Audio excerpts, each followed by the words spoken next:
Di tengah perkebunan karet yang subur, terdapat sebuah rumah tua yang dikelilingi oleh pepohonan yang lebat. Desa tersebut, yang terletak di pedalaman, dikenal sebagai desa terlarang. Penduduk setempat percaya bahwa rumah itu dihuni oleh makhluk yang menyeramkan, sebuah pocong yang terikat oleh kutukan gelap. Cerita berawal pada tahun 1940-an, saat seorang wanita bernama Siti Rahayu hidup dalam ketakutan dan kesengsaraan. Siti Rahayu adalah seorang dukun wanita yang terkenal di desa itu, tetapi ia menggunakan kekuatannya untuk tujuan jahat. Dia mengorbankan jiwa-jiwa orang-orang tak berdosa demi mendapatkan kekuatan magis yang lebih besar.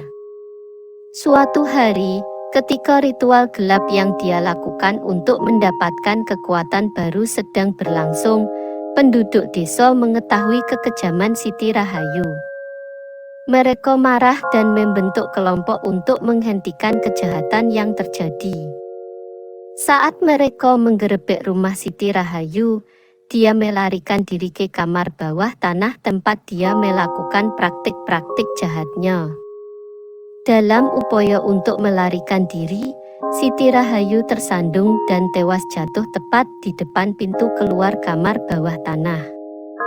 Menurut kepercayaan setempat, roh jahatnya terperangkap dalam tubuhnya yang terbungkus kain putih, menciptakan pocong yang terkutuk.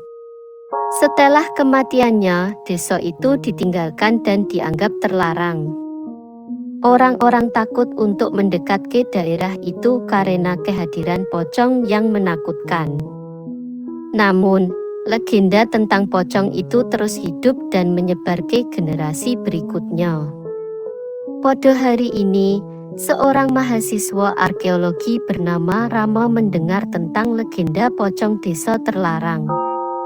Ia terpesona oleh cerita tersebut dan memutuskan untuk mengunjungi desa tersebut untuk melakukan penelitian lebih lanjut.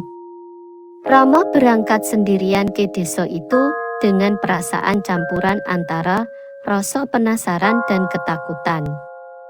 Sesampainya di desa terlarang, Rama merasa seolah-olah udara menjadi lebih dingin dan suasana menjadi mencekam. Ia memasuki rumah tua yang telah ditinggalkan selama bertahun-tahun. Di dalamnya, ia merasakan kehadiran yang tak terlihat, suara bisikan samar-samar yang menghantui telinganya. Rama mulai menyelidiki setiap sudut rumah, mengumpulkan bukti dan mencoba mengungkap kebenaran di balik legenda pocong tersebut. Saat ia mendekati kamar bawah tanah yang gelap, langkah kakinya terhenti. Ada aura kegelapan yang kuat dan ia merasakan kehadiran yang jahat. Dengan berani, Rama turun ke kamar bawah tanah. Di dalamnya, ia menemukan bukti-bukti yang mengungkap praktik jahat Siti Rahayu. Namun, keberaniannya teruji ketika ia melihat pocong itu sendiri, mengapung di tengah ruangan. Mata merah menyala dan tangan terulur ke arahnya. Rama berjuang untuk menjaga ketenangan dan melawan rasa takut yang melanda dirinya.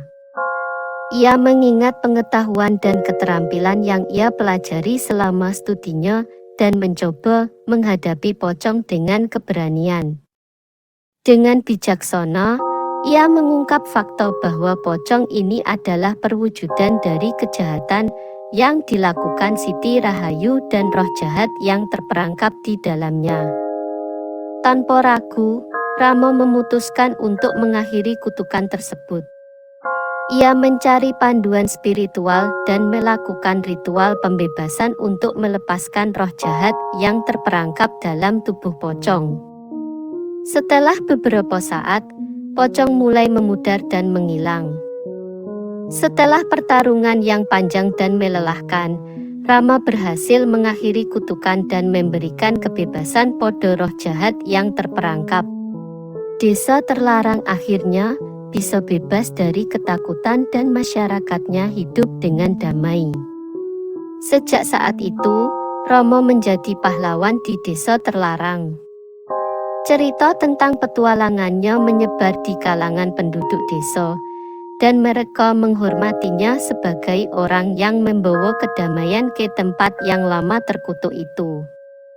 Legenda pocong di desa terlarang tetap hidup, tetapi sebagai peringatan akan konsekuensi dari tindakan jahat. Masyarakat setempat belajar dari cerita ini tentang pentingnya kebaikan dan menjaga keselarasan dengan alam gaib.